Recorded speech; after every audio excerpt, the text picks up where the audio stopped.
Hola, buenas tardes, bienvenidos, muchísimas gracias por acompañarnos en esta actividad.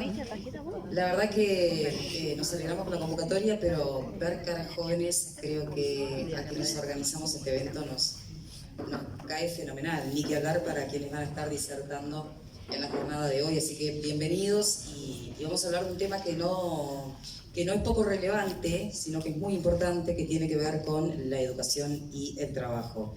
Y para ello tenemos el enorme placer de tenernos hoy en Paysandú a Richard Reed, quien mucha presentación no precisa tampoco igual, ex dirigente sindical, y Juan Pedro Mir, docente de pedagogía y maestro también, quienes van a hacer uso de la palabra en la tarde de hoy. Bienvenidos. Bueno, buenas noches, muchas gracias por la invitación. La verdad que para nosotros es un honor estar acá. Muchas gracias a Richard por la invitación a conversar en torno a temas educativos. Y en el desafío de pensar la articulación, primera cosa uno cuando está de este lado se pregunta qué no decir o qué decir de manera de no aburrir y de respetar a cada uno de los presentes, que además, por lo que tengo entendido, vinieron de distintas partes del país. Gente que vino de Cerro Largo, de Artigas, gente que está aquí en Paysandú, y es un compromiso muy grande, estimados amigos, un compromiso muy grande ser respetuoso de cada uno y cada una de ustedes y tratar de aportar 2 o 3 ideas en torno a estos temas de la educación y el trabajo que nos comprometen desde el comienzo. Cuando veníamos para acá, pensábamos lo siguiente: ¿por dónde empezar? Y bueno, ¿y saben qué se me vino a la cabeza? Que este país es hijo de un sueño educativo. Acá cerca nomás, en Purificación, lugar que todos ustedes sin duda conocen muy bien, el padre de la patria designó varias cosas. Entre ellas un reglamento aduanero. Un reglamento aduanero que ponía impuestos a quienes competían con el producto no solo de la banda oriental, sino de aquel sueño americano integral de las provincias. ¿Pero sobre qué no ponía impuestos el proyecto aduanero de Artigas? De los útiles escolares. Es más, ya desde el comienzo de la Patria Vieja estaba claro para los primeros orientales que no había provincia oriental ni sueño americano si no había educación y producción. Ya desde el comienzo lo tenemos marcado a fuego y la historia siguió, estimados amigos. Cuando José Valle y Ordóñez designó, por ejemplo, los liceos departamentales, los sectores más reaccionarios de la época decían: ¿para qué queremos liceos departamentales en cada lugar del país? ¿Para qué queremos, decían los sectores conservadores, un liceo, por ejemplo, en Paysandú, si no iban a seguir la carrera universitaria en Paysandú?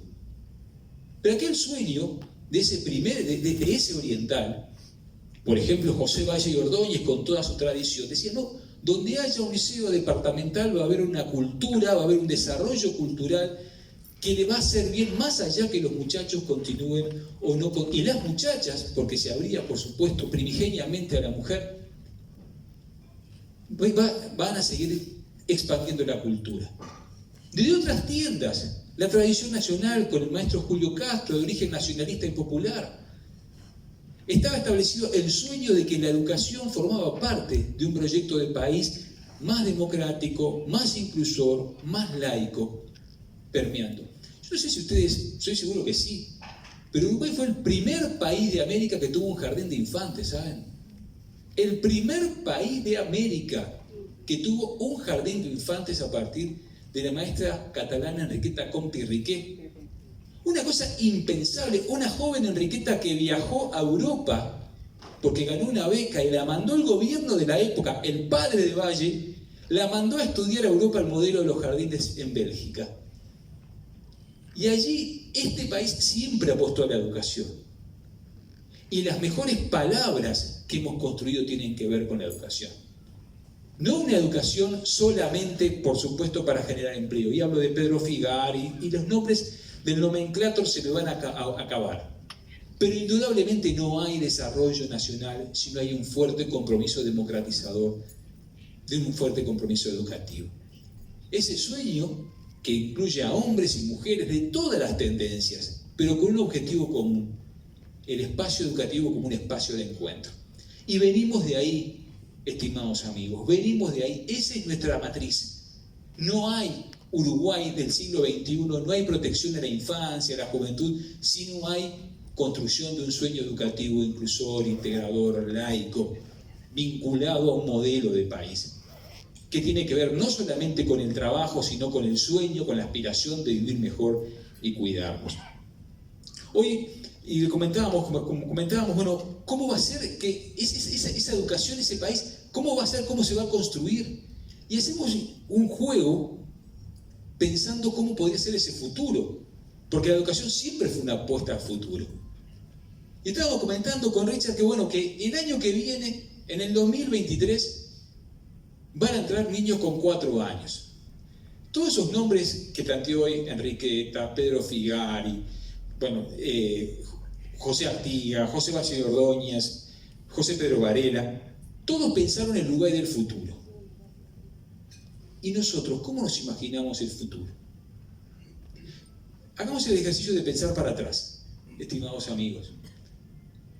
¿Cómo se imaginaban el futuro hace 15 años? ¿Nos imaginábamos el presente hace 15 años?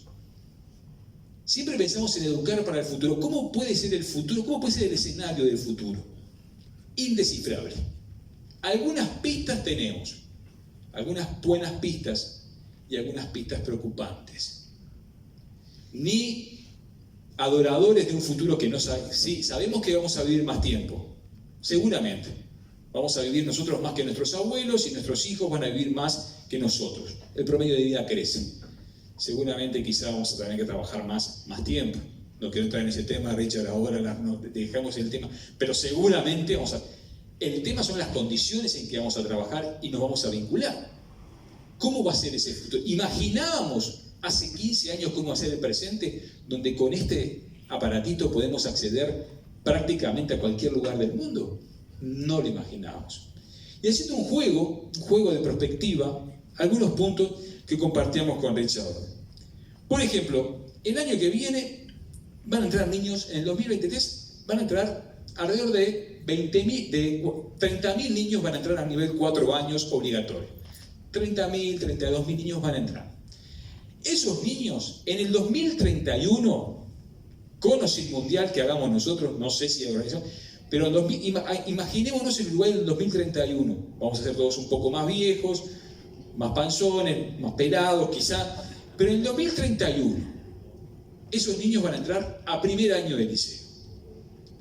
¿Alguien se imagina hace 6 años, 12 años atrás cómo iba a ser el presente? Con una pandemia, con la caída de los empleos, con el cambio de conflicto, donde, por ejemplo, ya no hay porteros en Montevideo, hay imágenes, ya oficios, trabajos que eran el sueño. Mi santa madre, que tengo la suerte fantástica de que me acompañe con 88 años, cuando yo tenía 15 años me mandó a estudiar, prepararme para ser bancario. Y yo ahí iba, me tomaba el ómnibus, iba ahí con mi carpetita para hacer el curso de bancario para entrar al Banco República. ¿No? El sueño de mi generación era ser bancario. No fui bancario. Pero, por ejemplo, una de las tasas de empleo en el área financiera es una de las tasas de cambio radical en las condiciones de trabajo de la situación del mundo bancario hoy.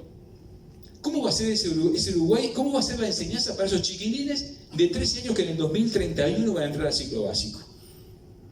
En el 2037, los niños que el año que viene van a entrar a 4 años, hagamos el ejercicio de imaginarnos nosotros en el 2037. A mí me cuesta imaginarme en el 2037, me cuesta. Ya, no, vamos a estar, todos vamos a estar en el 2037. Pero esos chiquilines en el 2037 van a entrar a primer año de una carrera terciaria. Porque para mal o para bien, quien no haga una carrera terciaria de nuestros hijos va a estar absolutamente condenado, como ya lo están, a empleos de mala calidad, de precarización, de caída. ¿Y cómo formamos a alguien pensando cómo va a ser el 2037? Tenemos algunas pistas, pero la mayoría no. Y parte de la clave es manejarnos en la incertidumbre. Quien pensó, como viejo maestro de hace 25 años que anda en la vuelta, formarnos para la estabilidad, aprender las tablas, aprender las reglas, por supuesto que sí. Pero si hoy volviera, indudablemente lo central es compartir con la incertidumbre, con ese mundo que no sabemos a dónde va a ir. Algunas incertidumbres. En el 2040, los niños que el año que viene entren a 4 años, 2040, imaginémonos, van a entrar a terminar su carrera de grado y van a tener, recién se van a jubilar en el 2081. 2081.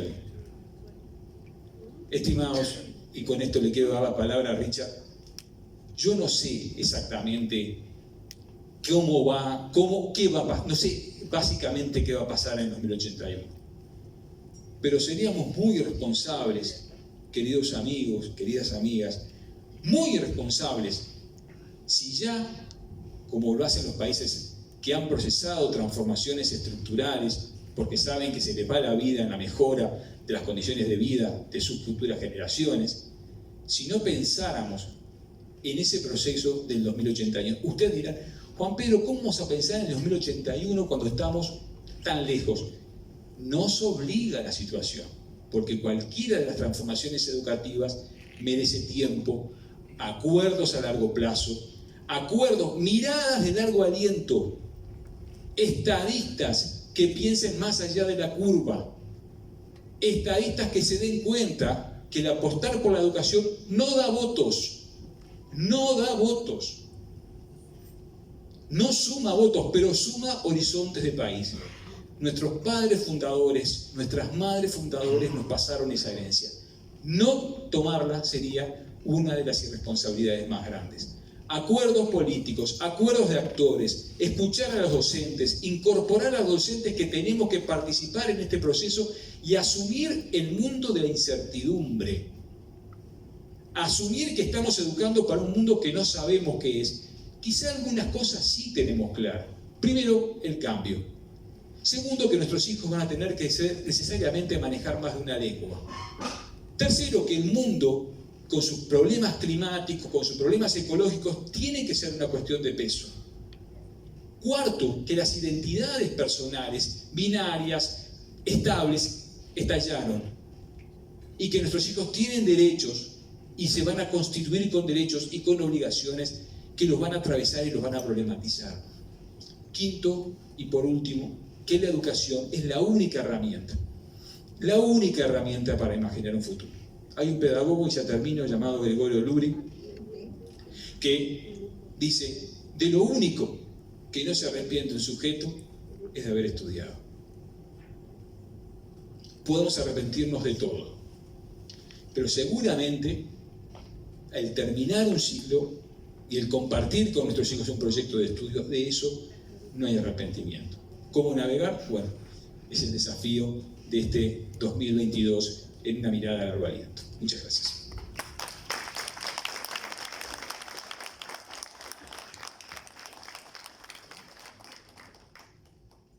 Muy interesante, la verdad. Cedemos la palabra ahora a Richard Reed.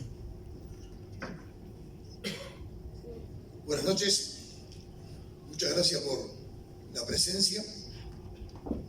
La verdad que estamos halagados con que haya venido a escucharnos. No tenemos la solución. Como buen uruguayo tenemos el diagnóstico. La idea es que estos temas sean un disparador, porque deberían de ser temas de agenda diaria en este país. Deberíamos de hablar del empleo y deberíamos de hablar de la educación. Seguramente hay otros temas muy importantes, pero a nosotros nos une este binomio de educación y empleo para poder hablar de sociedad. En estos minutos Juan Pedro fue, creo que muy claro, muy gráfico. Yo le iba a poner Juan al chiquito este de 4 años que ingresa el año que viene. Y Juan va a entrar en la facultad en el 37. Me pongo en lugar de los padres de Juan. Hay un argentino escrito durante mucho tiempo sobre el tema del empleo, ha hecho varios libros, ha trabajado, ha recorrido el mundo para ver realmente cuáles son los cambios que han habido en el empleo. Y decía que era tan veloz el cambio en la matriz productiva que se estaba dando, que empezaba a escribir un libro y cuando lo estaba terminando volvía de vuelta a corregir los primeros capítulos. Porque la aceleración que tenía, producto de la entrada de las plataformas, veía cómo mes a mes se iban perdiendo los empleos y no volvían más. Decía hace un tiempo atrás que en el año 18 lo dijo, que en 10 años se iba a perder el 40% de los empleos conocidos.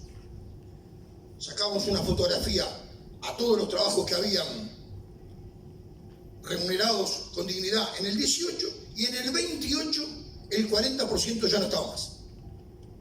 Hace un año le hicieron una entrevista y él decía que la pandemia se había llevado el 28% de esos 40%. Había acelerado el proceso de transformación del mundo laboral.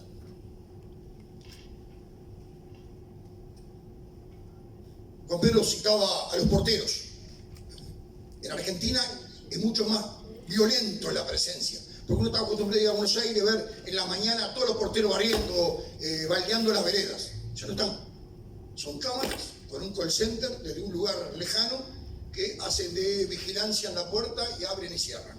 Se sustituyó. Aquí hemos visto los cajeros de peaje, los cajeros de los supermercados, los trabajos repetitivos. Andrés Oppenheimer, que es el periodista argentino que escribió estos libros, hace poco tiempo lo entrevistaron en una televisión norteamericana y decía que se había equivocado, que lo que era para el 2008, ajustando el tema post-pandemia, ya en el 22, esto fue hace un trimestre, en el 22 se habían perdido el 32% de los empleos. Parece de loco, ¿no? Juan Pedro citaba a los bancarios. Pucha, si era una rama, y es fuerte, vigorosa. Si alguno de ustedes, todos debemos tener una caja de ahorro, porque los sueldos la mayoría lo pagan por... En mi caso particular, hace casi 2 años que no piso una sucursal de banco. Desde el celular hago todas las transferencias. ¿Cómo va a ser el trabajo bancario de aquí a 10 años? Juan, cuando cumpla en los 37, va a tener 18. Si en vez de agarra para ser bancario, ¿qué van a hacer los bancos? Los bancos van a ser esas instituciones enormes, que en los pueblos del interior, en la plaza está la iglesia, la comisaría y el banco. ¿Ese banco va a seguir estando? Seguramente no. O va a estar muy minimizado a cosas específicas. Porque el mundo del trabajo cambió. La sustitución es mucho más veloz del tiempo que nos da ubicarnos y reubicarnos. Mi generación,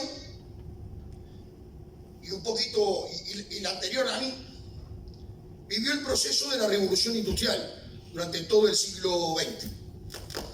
La energía, el petróleo generó maquinarias, tecnología en las fábricas, la mano de obra esclavizada prácticamente se sustituyó por máquinas, y tuvimos un proceso de reacomodamiento de la mano de obra que nos llevó, teníamos 20, 25 años para hacerlo, que fue más o menos el proceso más virulento, post Segunda Guerra Mundial hasta el 70 y poco, nos dio 20 y pico de años.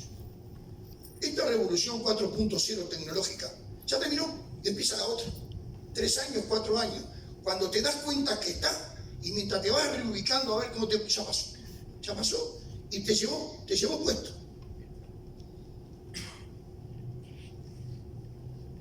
Hace poco tiempo tuve una conversación con uno de los dueños de las empresas más importantes en Uruguay de tecnología, de las más importantes. que según dicen cotiza en la bolsa de Nueva York y está en esas empresas unicornio. Me miras un comentario sobre una propuesta educativa para estudiantes secundarios y me decía que, textual, que en Uruguay hay 19.000 puestos vacantes en el área de la tecnología y el software, que no se pueden incluir porque no hay nivel para poder estar mínimamente acorde con el petitorio o con los requisitos para trabajar. Que lo están trayendo, que están contratando vía teletrabajo a Patagonia, en el sur de Chile, 19.000, que se lo están yendo de la mano. La pregunta que nos hacemos es, y basta de tanta dulzura, ¿este sistema educativo permite que los chiquilines puedan meterse con mucho entusiasmo a estudiar, a prepararse, a formarse, para tener una ventanita hacia un mundo de trabajo, de cultura del trabajo? Incentiva, motiva, entusiasma. ¿Por qué se van el 50% de los gurises en segundo liceo? Nadie piensa, todos hablamos del 50 que queda y el 50 que se va. Ahí no está Juancito. Juancito sigue, es del 50 que queda, que en el 37 va a pasar a la facultad o va a ser bancario. Y el 50 que se bajó, ¿dónde va? A la periferia social. Mano de obra barata para la delincuencia, para el narco. En Montevideo, competir con el sueldo del narco es complicado. Complicado. Gustavo Leal decía los otros días, 2.800 pesos están pagando por cuidar una boca. Y está llena de bocas. 2.800 pesos de 10 a 6 de la mañana. Si va con un fierro le dan creo que 600 pesos más. ¿Quién va a ir a competir con eso por 1.200 más un jornal de 6 a 2? Y eso es una realidad. No querer verla, bueno, eso es una forma de competencia en el mercado laboral. Este sistema educativo integra, motiva, entusiasma. Solo pasa por un cambio de currícula. ¿No habrá que resetearnos la cabeza también los docentes y prepararnos para este siglo XXI? Y escucho por allá que dicen, ya empezó el Richard a fomentar que haya mano de obra calificada gratis para las multinacionales. Es recurrente ese discurso cuando yo hablo de esto. Como que los docentes cuando van al IPA van a hacer filantropía, no salen a laburar a otro lado. El mundo del trabajo es parte de la sociedad. Yo concibo en una conjunción de salir con la educación universalizada, con todos los conocimientos, pero también tener elementos que me puedan servir como herramienta para tener una vida digna. Y la vida digna, desde mi punto de vista, pasa por el trabajo. Pues yo creo que este sistema educativo, que no es producto de este gobierno, esto viene de mucho arrastre, de mucho tiempo. No se quiso ver, se miró por un costado, y los resultados están ahí acá. Sí, claro. Recién decía del 50% de los Juanes que no van a egresar. Uruguay es el país que tiene de América la peor tasa de egreso en enseñanza media superior. Comparable con Honduras. Sí, los números últimos no sé si, pero eso ¿qué significa? Que de 10 muchachos que tendrían que haber terminado, que tendrían que terminar lo que por ley es obligatorio, que es el 6º año de enseñanza media superior, de 10 muchachos terminan 4. En el primer quintil, en el 20% más pobre, de 10 terminan 2. Entonces, ese es un desafío que nos compromete como sociedad y hace que tengamos que repensar, porque quien no termine el ciclo, los países de la OSD, los países desarrollados, están universalizando la enseñanza terciaria. Es lo que pasa en los países como España, Portugal, Suecia, a los países que, en cierta forma, con un estado de bienestar nos queremos parecer. Ya no se trata de universalizar enseñanza media. Están pensando en universalizar enseñanza terciaria. ¿Ok? que por suerte en nuestro país la enseñanza terciaria es pública y gratuita, donde tenemos por suerte una enorme tasa de ingreso, no de egreso. Ese es otro tema que podemos hablar después, pero indudablemente ese Juan es uno de los desafíos que pueda terminar la enseñanza media superior, que el problema no es solamente un tema educativo, fuertemente social, pero nos tenemos que preguntar, somos un país menos injusto que Brasil, menos injusto que Paraguay, pero nuestros jóvenes, por determinadas configuraciones, no pueden terminar la enseñanza media superior, aunque a niveles de aprendizaje puedan andar superior. Bien, Juan. Por lo tanto, ese Juan necesitaría tener orientaciones de la sociedad, del sistema. No es suficiente, y sí que es válido y muy importante, que el núcleo familiar lo oriente, lo continente y le diga a ese joven, por aquí está la salida. Pero el reclamo es otro. Debería ser el Estado, los gobiernos, quienes definan cuál es la matriz productiva de Uruguay para el 2030-2040. Dejar de mirar el 24, que es como una adicción tentadora para la clase política. Dejar de mirar el 24. Mirar a largo plazo, 30-40. 30-40 ya Juan va a estar en la facultad o va a ser un bancario importante, con buen laburo. Ese hay que pensar. Y para eso hay que tener la valentía de empezar a hablar claro. Yo tengo entrañables compañeros, queridísimos compañeros, que normalmente charlamos y casi siempre terminamos con diferencias, pero no dejo de aprender de ellos cada vez que discuto con ellos, que me insisten con volver al Uruguay industrial, volver a la industria, al Uruguay de las chimeneas. Yo soy muy pesimista con ese tema. Para mí el Uruguay de las chimeneas es parte de la historia. Mantengamos las que hay.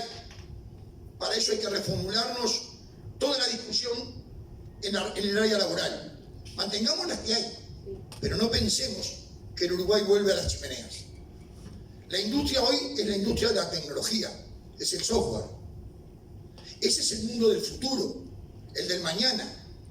Y miren ustedes, no hablo por el interior porque no lo conozco mucho, pero hablo por Montevideo, que algo más conozco. ¿Cómo se va dando en un vaso comunicante el crecimiento de la oferta de trabajo por las vías de redes, internet, teletrabajo, y cómo por otro lado se va cayendo todo el tema del empleo repetitivo? Yo tengo una mutualista, me atiendo ya por viejo de varias nanas.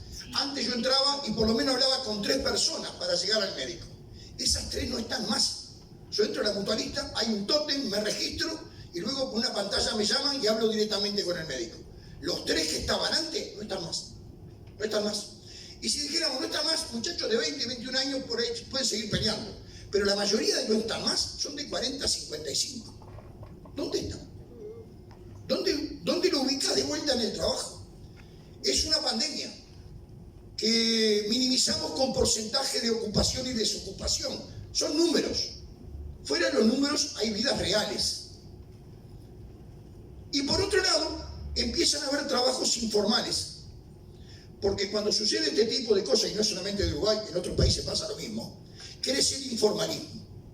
Y el informalismo es un cáncer muy embromado para la economía. Uruguay siempre tuvo un informalismo muy alto, muy alto. Algunos dicen porque los impuestos son caros, otros dicen por otra cosa, pero en definitiva el trabajo en negro existe. Nosotros en el gremio de la bebida tuvimos empresas con decenas de camiones que trabajaban en el informalismo. Y aparecen los cambios de hábitos, que también hace, por lo menos en Capital, supongo que acá también, los cambios de hábitos que la pandemia nos trajo en la sociedad nuestra y en nuestras familias.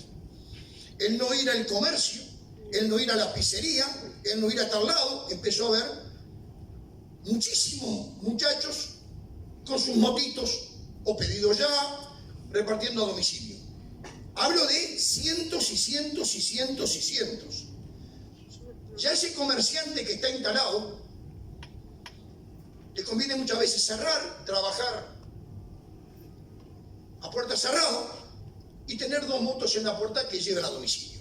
El comerciante instalado que paga impuestos, que paga alquiler, ese comerciante tiene una competencia desleal con el vecino de enfrente. El que tenía una tienda y tenía un empleado, o 2, pero 1 o 2, pagaba alquiler, luz, agua, impuesto, y abría de mañana y ponía sus pantalones, sus blusas, sus camisas para vender, se encuentra que enfrente hay uno que tiene una página de Facebook que vende lo mismo que él, y el hijo o el sobrino o el primo o la señora en la moto lo llevan a domicilio, sin factura y sin nada.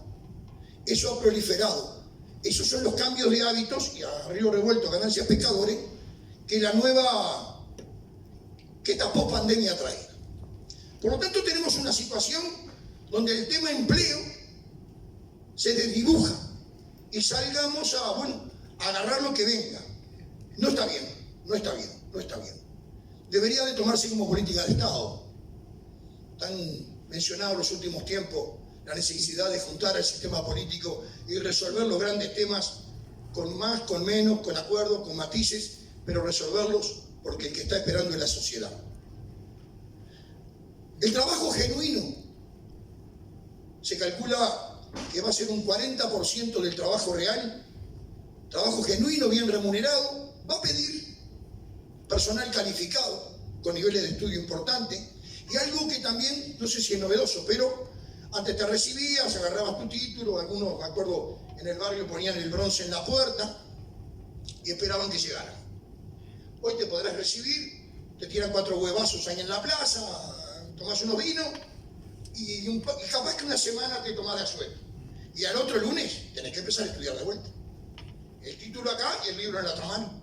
¿Por qué? Porque esta competencia va a ser algo increíble.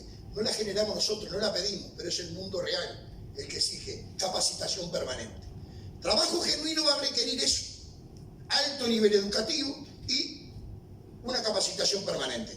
Y se van a sentar y van a elegir, y ese va a tener alguna prioridad en un empleo. Después habrá un 60% de trabajo que va a ser zafral, de temporada, la industria del turismo que emplea en su plenitud cerca de 240.000 personas, y luego trabajo informal. Ese es el mundo. Ese es el mundo. Nos tenemos que acostumbrar y considerar de que eso vino para quedarse, o hay posibilidad de revertirlo. Hay posibilidad de revertirlo. Tenemos que exigir a la clase política que defina hacia dónde va el Uruguay. ¿Es el Uruguay de la ciencia? Que tanto nos el orgullo de uruguayo de haberlos visto trabajar al equipo científico trabajando en el tema de la pandemia. ¿Es el Uruguay de la ciencia? Pues si es el Uruguay de la ciencia, hay que pedir que el presupuesto tenga mayor incremento en investigación y ciencia, porque eso puede ser sin ninguna duda, un canal, una beta, un nicho para un porcentaje importante de alumnos, de jóvenes que puedan trabajar en la investigación y en la ciencia. En la agroindustria, y bueno, habrá que buscarle la vuelta de valor agregado. Valor agregado. Cada día hay menos gente en el campo. Arriba del tractor no anda nadie y el peón a caballo cada vez menos porque el dron te hace la vigilancia y te controla y hasta te chifla las ovejas. ¿Qué es entonces? Y habrá que buscarle la vuelta. Es la logística, y yo creo que deberíamos pensarlo. 600 kilómetros de mar, deberíamos pensarlo. Una zona privilegiada, geopolítica en la región, deberíamos de discutirlo.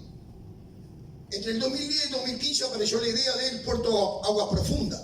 Bueno, integrémoslo el puerto Aguas Profundas con el tema de la logística.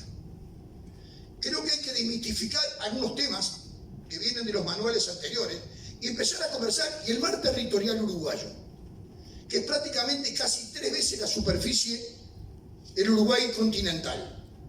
No habrá que discutirlo, no habrá que pensar qué hacemos con eso, porque está sin candado y portón abierto.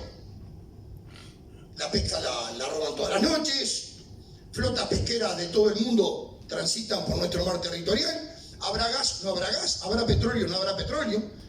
Están las energías de la propia marea. No habrá que discutir qué hacemos con eso. Y si nosotros no podemos, capaz que otro lo puede hacer. estamos hablando de soberanía y discutámosla, podemos discutirla. No es regalarlo, podemos discutirlo. Estar ahí para que otros lo usen, yo creo que debería ser importante. Entonces, ¿es este el tema en el que dice el Richard? No, seguramente no es este.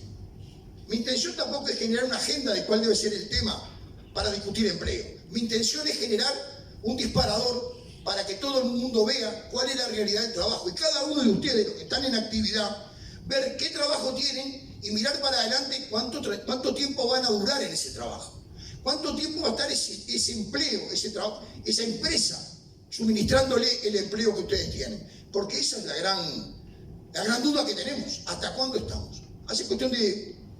No hace 2 meses, se hizo una encuesta entre 100 trabajadores de distintos lados de 20 a 30 años. Se les puso 10 palabras y se les dijo, enumeralas del 1 al 10, 1 es la más prioritaria, 10 es la menos prioritaria. 9 y 10 era horas extras y jubilación, de 20 a 30 años. Primero era salario, segundo tiempo propio. Si esa encuesta me la hubieran dado a mí cuando yo tenía 20, 25 años, la primera era horas extras, la segunda era jubilación. La tercera era empleo. Empleo tuvo en este caso, creo que en el lugar sexto. Hay una generación que no ve al empleo como algo permanente, que lo ve como algo, en el mejor de los casos, de tobogán para el crecimiento. Salpicar, estoy acá, pero mañana voy para allá. No se ve perpetuo en ese trabajo durante muchísimos años. Mi generación decía, bueno, entro a trabajar a la Pilsen, si cumplo, si no hago ninguna macana, me jubilo. Hoy no está ese pensamiento. Primero porque nadie sabe cuánto van a durar las empresas en cuando uno trabaja, que normalmente a las 4, 5, 6 años, a veces no están. Por lo tanto, definir como gobierno una estrategia, un indicador, un orientador de hacia dónde va el Uruguay productivo sería de un aporte fantástico. Lo ideal es que sea discutido, consensuado con todo el sistema político, para darle garantías de que no hay oscilaciones o movilidad de acuerdo al gobierno de turno que esté. Y para que eso sea así, el sistema educativo, los sindicatos docentes, los que tienen elementos de fuerza para poder, deberíamos de juntarse con la sociedad y discutir cuál es realmente el plan de cambios en el sistema educativo, porque tiene que cambiar, porque es dinámico como el pensamiento, no es estático. Si el mundo cambia, nosotros tenemos que acompañar, porque es la inteligencia, es verdad, el hacerlo, el aprender, el motivar, el incentivar. Nos hemos caracterizado por quedarnos conservadores, quietos, y acá no se cambia nada. El no se cambia nada, nos pasan por arriba lo del costado. El mundo del empleo es un mundo al cual yo, por lo menos mi vida fue así, hago del trabajo mi razón de ser. Creo en la cultura del trabajo, creo en el que no falta, creo en el que llega en oro, creo en el que se esmera para mejorar, para ser el mejor laburante. El orgullo de los viejos anarcos repetían permanentemente que era un orgullo ser el mejor laburante, porque vos tenías el conocimiento obrero. Ese conocimiento obrero frente a la máquina no lo tiene nadie, no lo tiene ni el ingeniero ni el dueño, lo tiene el obrero, y es tuyo. Y como es tuyo, vos podés utilizarlo para negociar, para mejorar, para establecer condiciones. Yo creo en ese trabajador. Para llegar a ese trabajador que está en vía de extinción, porque el proletariado de fábrica, como no hay fábricas o cada vez son más chicas, se va perdiendo la continuidad del colectivo, el intercambio. La Nación de Buenos Aires publicó hace cuestión de un mes que el 78% de la gente que estaba en teletrabajo, el 78% no quería volver al presencial, quería seguir trabajando desde su casa. Para mí es un cortoplacismo enorme, pero además de ser un cortoplacismo enorme, también me dice, ojo Richard, hay una sociedad que no piensa como vos. Eligen el individualismo frente al colectivo. Yo le preguntaba a unos compañeros que acá piensan igual, les decía, ¿vos te pensás que el despido va a ser como era antes con un telegrama estacionado? Te van a cambiar la contraseña. ¿Sabes cómo te van a echar? Te cambian la contraseña. No existís más. Te desenchufan. Ese es el mundo al cual el individualismo, el creernos algunas cosas producto de las redes y lo que circula, consumimos. Yo sé que no se puede volver a otras épocas, y que el colectivo aquel que juntaba a 1.500 personas en una fábrica no existe más. Pero sigo creyendo en el colectivo. Sigo creyendo que es posible revertir la situación a partir de las sumatorias, de los pensamientos, de la pluralidad. No creo en la verdad única. No creo que aquel tiene la solución y el manual y está cerrada. No creo en eso, no creo en eso. Además, no solamente no lo creo, el mundo me demostró que no es así. Que la sumatoria de varias ideas pueden conformar la propuesta de alternativa de salida. Y después la vamos mejorando en el andar. Yo creo que deberíamos hacer el mayor de los esfuerzos por tratar de transformar, de modificar, de mejorar este sistema educativo. Darle universalidad, saber qué pasó con los etruscos, pero también saber cómo me inserto en el área laboral. La conjunción, porque no hay posibilidad para conformar y crear una sociedad más sana, con un entretejido de contención, si no es con empleo. El trabajo dignifica, y eso no es un eslogan, eso es verdad. Pero para que sea un trabajo que dignifique, tiene que ser un trabajo genuino. Y para ser genuino tiene que estar acompañado por una mejor educación. Es cierto que hay algunos componentes que ya están en vía de complicarse o de perderse. Yo me formé donde desde la humildad de mi familia, la educación me la daba en mi casa, y a la escuela fui a aprender. Y la educación me la daba los códigos, la conducta, los valores, mi vieja, mi abuela, mi viejo. Y a la escuela iba a la santa maestra que me enseñara. Hoy la maestra cubre casi el doble en algunos lugares de contexto crítico, al cual el Sindicato de la Vida tenemos por suerte 8 centros educativos y 4 de liceo. Percibimos que la maestra tiene el doble rol: enseña y también educa, da códigos. Y muchas veces, lo les he contado a un compañero allá afuera recién, muchas veces cuando llama el familiar, normalmente la mamá, porque la ausencia de los padres cada vez está peor, muchas veces recibe por parte de esa madre o por parte de la familia de ese niño una agresión. Era impensable en otros años. Por lo tanto, hay también una conducta colectiva que hay que modificar y mirar a la enseñanza, mirar a la educación y a la maestra y a los educadores y a los docentes como parte nuestra. Cuando yo era chico eran como si fueran de la familia. Lo que decía la maestra era sagrado, en mi casa ni se discutía. Si la maestra decía que el Richard tal cosa, no hay duda, es el Richard tal cosa. Se ha perdido eso, esos son valores, esos son códigos de conducta, de comportamiento, que iba desde el permiso para sentarse o pararse en un ómnibus para dar el asiento, o el buen día, buenas tardes. El buen día, buenas tardes cada día hace mucho menos. ¿Por qué? Porque hay un individualismo, hay uno, me importa un pito que te pasa al lado. Me importa un pito que le pasa aquí al lado, significa que me importa un pito si trabajás o no trabajás. No consigo un Uruguay ni una sociedad donde el empleo no sea el motor, parte del motor de esa sociedad de inclusión. Hablar de inclusión sin hablar de un sistema educativo que incluya, que integre, y hablar con eso, sin empleo genuino, o estando saltimbanqui de un lado y del otro, trabajando en informalismo, no es el Uruguay que queremos. ¿Es fácil? No, no es fácil. ¿Es responsabilidad de un gobierno? Yo creo que no. Es responsabilidad de la clase política. Los gobiernos deben de motivar, de proponer, y el sistema político, oposición, sin ninguna duda, debe de sentarse a discutir los temas que nosotros, los ciudadanos de a pie, necesitamos que discutan, que cambien la agenda. La agenda debería modificársela nosotros. Discuten cosas que realmente a la inmensa mayoría muchas veces no nos importa. No nos importa porque no me mueve la aguja del reloj en mi vida cotidiana. Por lo tanto, eso es así. Y no estoy hablando de este gobierno o el anterior, es el sistema político. Es un mal uruguayo, no es un mal mundial. En otro lado, es mucho peor ganar.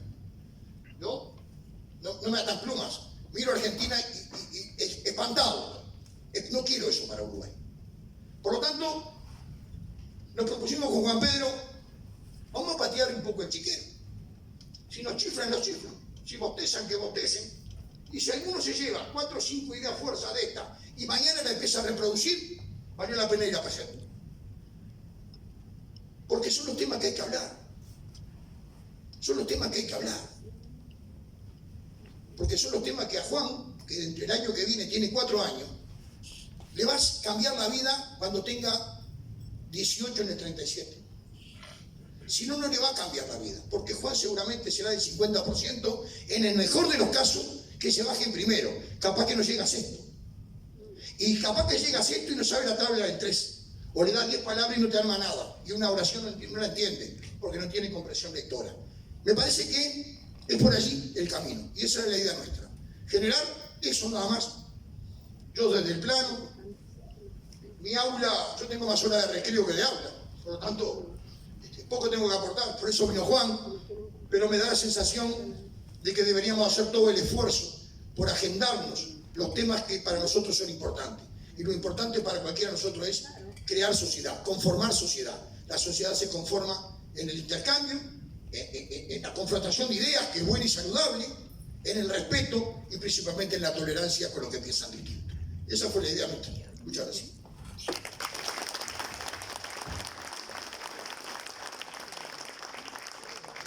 Vamos a abrir un instante una instancia de preguntas, y la verdad que uno sentado ahí se le ocurre, es un disparador de preguntas.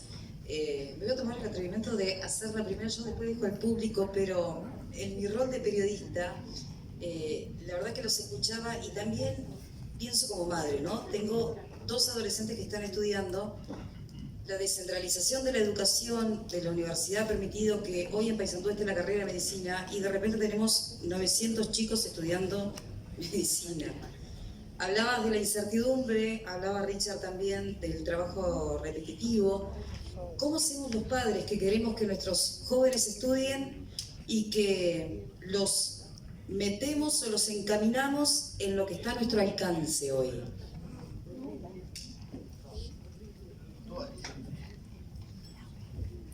Buenísimo. Nuestro horizonte, a ver, ¿cómo cerrarlo? No tenemos límite.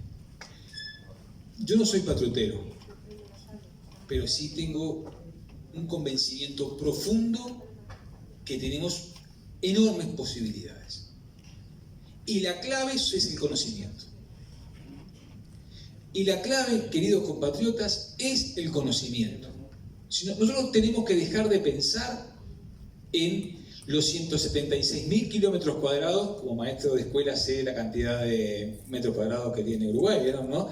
El triple de mar territorial, como planteaba Richard, y los 3 millones y poco de habitantes. Estamos enfrente a Buenos Aires. Estamos al lado de Río Grande del Sur. Nuestra ubicación, nuestro entorno son 40 millones de habitantes.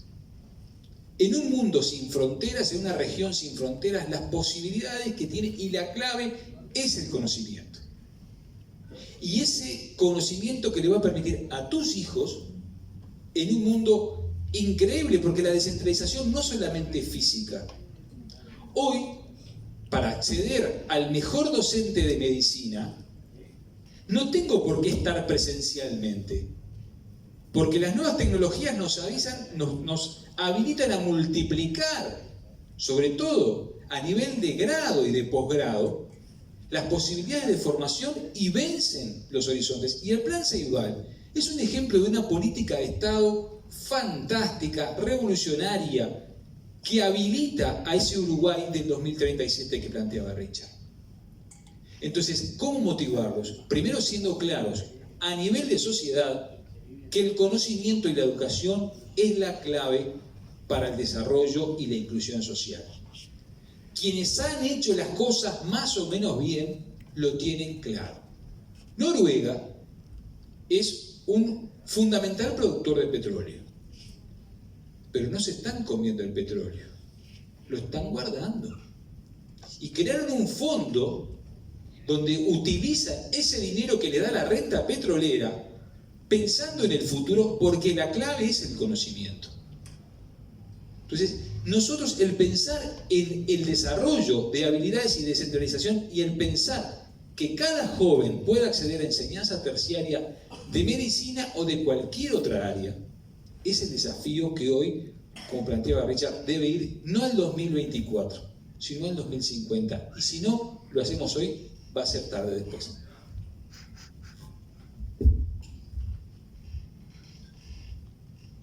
Invitamos al público si hay alguna pregunta para realizar.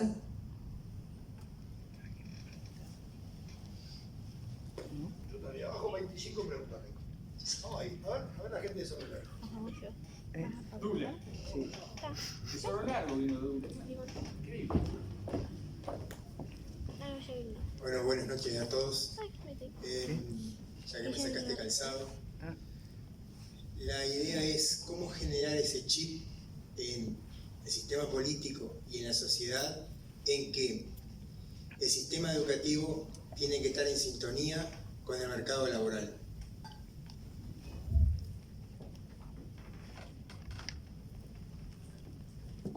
Partamos de la base que la regla de juego del mercado laboral no la fijan los trabajadores.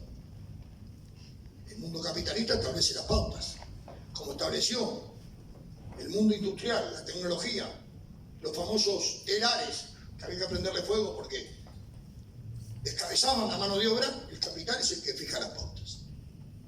Te podés oponer o te podés bicicletear al lado para ver de qué manera te quedás con el trabajo, te quedás con el empleo. Pensando en esa sociedad de clase trabajadora, ¿no? Porque hay otras clases sociales que pueden prescindir de un empleo formal, porque tienen espalda grande. Obviamente, si vemos el famoso, en el quintil más bajo, los pocos que salen de la educación, vamos a tener claro de que el mercado laboral, bien remunerado, con trabajo genuino, no va a estar dirigido, no va a ser cooptado por esa población que vive en situaciones complejas desde el punto de vista intelectual y económico. Nosotros que trabajamos en zonas carenciadas, de contexto crítico, muchas de esas, tenemos muy claro, si va a competir el hijo de un hombre que vive allí, con otro que vive al sur de Montevideo, no va a tener acceso. Más, lo tienen tan claro los muchachos que viven en barrios de contexto crítico, que cuando van a pedir trabajo, no ponen la dirección de su casa, porque hay un estigma con respecto a los barrios, y eso es así, por lo menos en Montevideo. Tienen todo direcciones de gente que está en otro barrio de Montevideo. Se llega a ese nivel. Por lo tanto, ¿a dónde hay que tirar el cabito? Es para ahí. Es para ahí. El sistema educativo debe hacer centro allí. Y en esas zonas periféricas, los docentes, que les gusta elegir los horarios, la carga horaria y el lugar, los mejores tendrán que ir allí. Y no a Positos y Punta Carreta, al sur de Montevideo. Y allí están las escuelas de tiempo completo, increíblemente, la mayoría. Tendría que estar allí, donde más se necesita. ¿De qué manera entonces generamos contraposición, empleo, educación? No generemos contraposición. Veamos de qué manera, sin perder la universalidad, de darle el contenido educativo para tener el mundo en la cabeza, sin descuidar nuestras historias y la historia de la humanidad, y etcétera, etcétera, etcétera, démosle la herramienta para que peleen en el mundo laboral. Porque si no va a ser un gran intelectual que se queda sin trabajo. ¿Por qué? Porque desde mi punto de vista, quizás medio artesanal, el trabajo dignifica. Entonces, no sé qué primero que segundo. Lo que sí sé es que debemos de acompañar el mundo del trabajo con formación y educación. Yo decía hace un rato, me dieron la cifra 19.000, parece una cifra enorme. Yo la cotejé, me dijeron que sí, que eran 19.000 los puestos de trabajo que no se pueden ocupar por gente de Uruguay porque no está capacitada para acceder, y no son cosas que se piden, no son grandes cosas, no hay que salir con un título, no, que es estudiar la parte software, la parte plataforma, que Uruguay tuvo hace unos 10, 12 años un pico importante de crecimiento, y cayó. Entonces, por lo tanto, obviamente Dura no tengo la alternativa, lo que creo que no hay una contradicción, creo que perfectamente se puede sumar y pedalear juntos en esa bicicleta de doble pedal, perfectamente puede ir educación con empleo.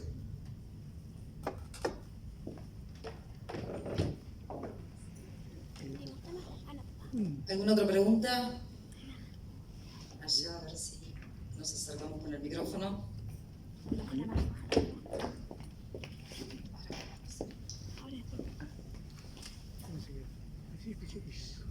Buenas tardes y celebro la instancia. No, mi pregunta era un poco en esto que traían, ¿no? De el doble juego, ¿no? De no pensar en el 2024 y pensar a 30 años, ¿no? Pero en este tiempo, con estas dos miradas de país que han surgido, ¿no? Desde este último gobierno al anterior, que si bien hubieron muchas cosas a mejorar, creo que no se puede negar los retrocesos que ha habido también en la parte educativa, ¿no? Y en cómo se piensa la matriz de educación con este nuevo gobierno. Entonces, mi pregunta es, como ese doble juego, ¿no? Está bien, no pensemos en el 2024 desde un lugar solo electoral, pero sí creo que no podemos dejar de ver que hay dos modelos de país, dos visiones de la educación y que uno, sin duda, excluye más que el otro. Entonces, bueno, ¿cómo trabajar esos dos tiempos, ¿no? Que a mí me parece que no son contrapuestos y que no verlo también es una forma de ponerse ciertas anteojeras, donde creo que una política de Estado a 30 años no estamos en el mejor momento como país, por lo menos es mi visión, capaz que sí, que desde ese lugar se ve que es más posible.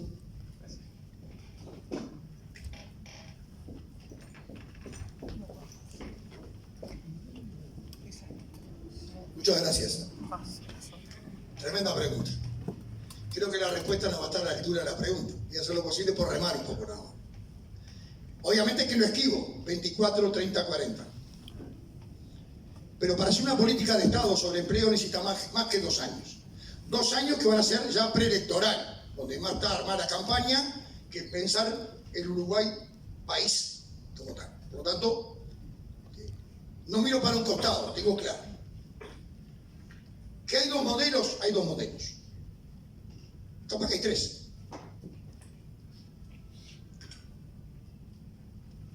Está en puerta la posibilidad de un maquillaje de una reforma educativa. Sin entrar en otros temas. Hay una propuesta de reforma de la seguridad social.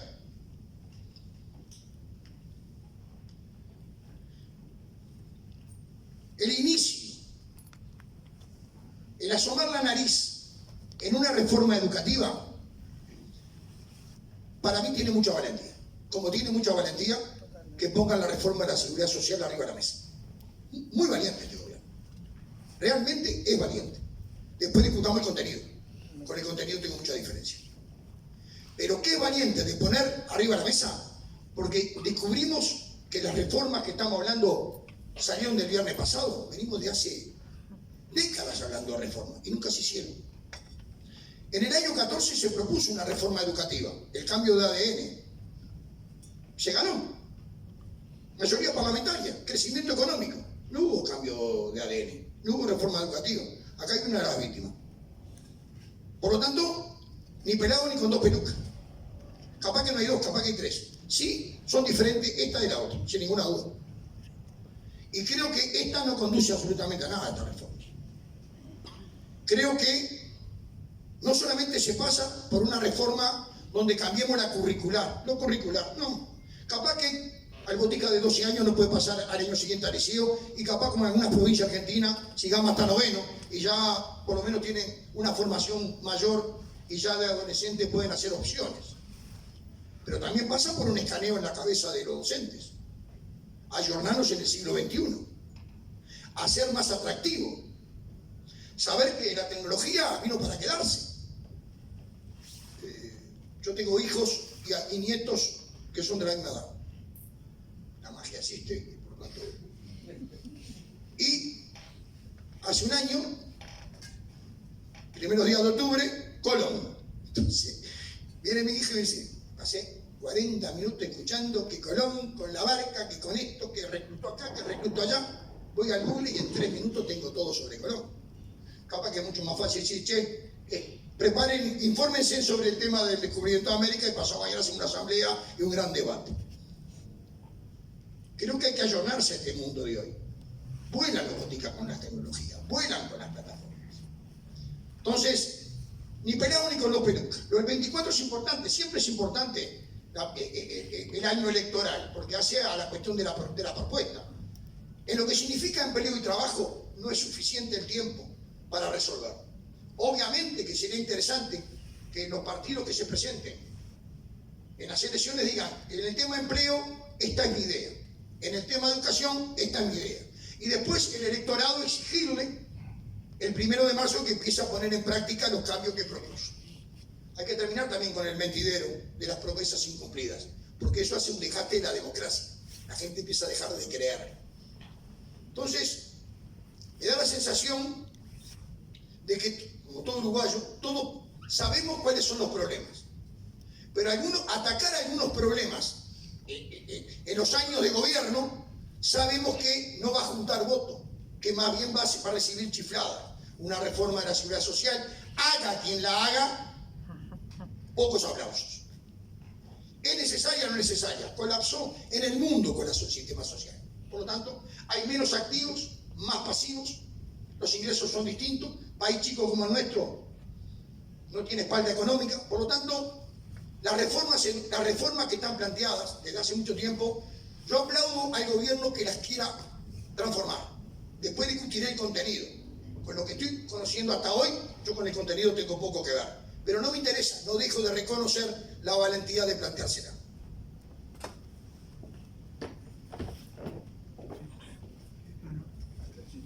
Acá Marcelo había pedido el micrófono. Sí, ahora está. Gracias. Buenas noches. Tal vez en parte la pregunta que le voy a hacer ya fue respondida, pero voy a volver sobre el mismo tema, porque entiendo que este futuro muy cercano relativo a las propuestas de la reforma de la seguridad social va a condicionar a las nuevas generaciones. Aumento de la informalidad, demografía de nuestra sociedad, cada vez personas mayores, y esas personas mayores se querrán quedar más tiempo trabajando para obtener una tasa de reemplazo mejor. Por lo tanto, a veces uno se pregunta si no te están vendiendo un problema con el nombre de solución. Entonces, ¿cómo articulan? Y disculpe el doble sentido de esta palabra, pero ¿cómo articula el tema educación, trabajo y seguridad social?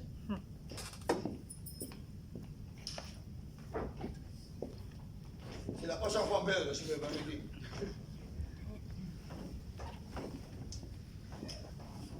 A mí me parece que lo primero es, la clave ya se viene definiendo, por ejemplo, por la UNESCO desde el año 94, que un famoso informe de Lors, dejó claro que la educación implica una mirada para toda la vida. Entre otras cosas porque si queremos sostenernos, los que ya somos adultos, necesariamente tenemos que estar preparados para seguir estudiando durante toda la vida. Lo que podemos discutir es las formas de trabajo y las formas y el tiempo, y yo no soy ni especialista ni pretendo ser en seguridad social, pero sí tengo claro que tenemos el derecho y la obligación de seguir estudiando de distintas variables, tanto formal como no formal, durante todo nuestro ciclo vital. Entre otras cosas, para el bien vivir, para el bien envejecer, y no tenerle miedo a la palabra, a envejecer. Por suerte, nosotros somos una generación que vamos a envejecer. Nosotros como especie tenemos 500.000 años. Durante 499.000 años, la mayoría de los humanos nos moríamos a los 40 años. Hace poco más de un siglo que tenemos un mayor promedio de vida, entre otras cosas gracias a la ciencia y al desarrollo de los sistemas educativos que nos permitieron, por ejemplo, algo tan sencillo como lavarnos las manos. Entonces, esta expectativa de vida que tenemos larga, la articulación con educación implica ver primero protección y atención a la primera infancia y a la infancia, pero después tener claro que vamos a seguir aprendiendo y que el sistema educativo nos tiene que acreditar los aprendizajes que incluso tuvimos fuera del sistema educativo para poder integrarnos y seguir aprendiendo.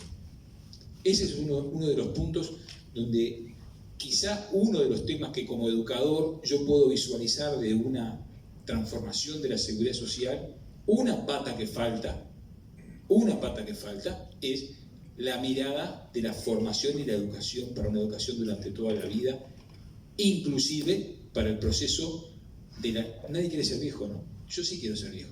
Yo quiero llegar a viejo. Quiero llegar a viejo. Entonces, una sociedad que nos vende un modelo de vida joven, estético, mentiroso, todos queremos llegar a viejo, no de cualquier manera. Y ahí la educación cumple un lugar fundamental. Entre otras cosas, la educación formal para habilitar a nuestros hijos a que puedan seguir formándose y terminando sus estudios. Eso es lo que se me ocurre sobre este tema.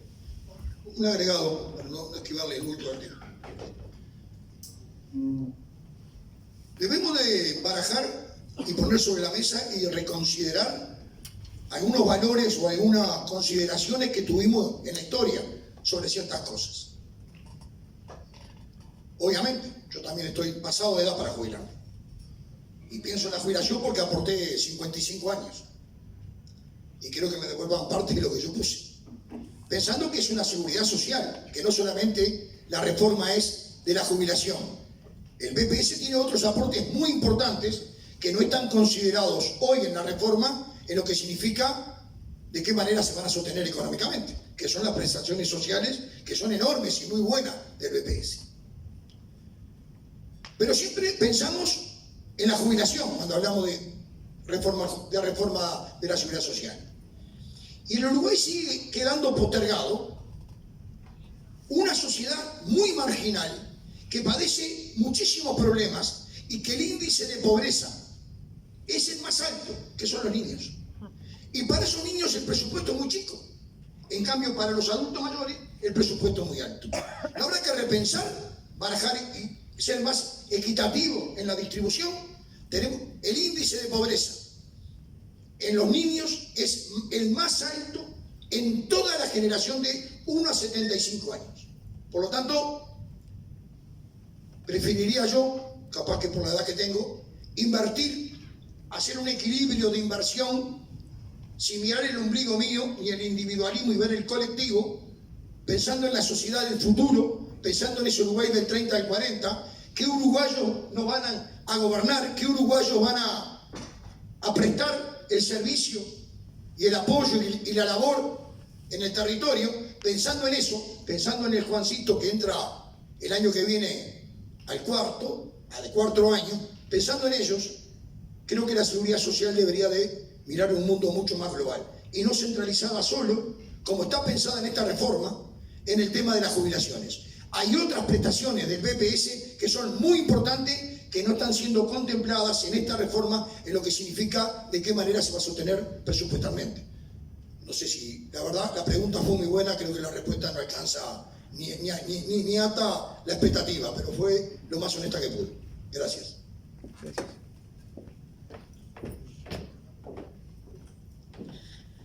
Bueno, les agradecemos muchísimo que hayan acompañado esta instancia. Ojalá se repitan estos eventos, momentos, nos ayudan a abrir un poco la cabeza como sociedad y nos ayudan a pensar, y creo que todos queremos esas reformas tan esperadas, ¿no? Tanto de parte de Juan, del compañero Gabriel Odoni, que venía a hablar la parte también económica, porque el tema era empleo, educación, empleo y economía, pero por razones laborales quedó en Montevideo. Nosotros, muy agradecidos con el respeto que nos han brindado participando, con el silencio, escuchándonos, tratamos de ser recíprocos en la parte del respeto. Nuestras opiniones son opiniones, nada más que opiniones. Mejorables, todas mejorables. Perfectibles, todas perfectibles.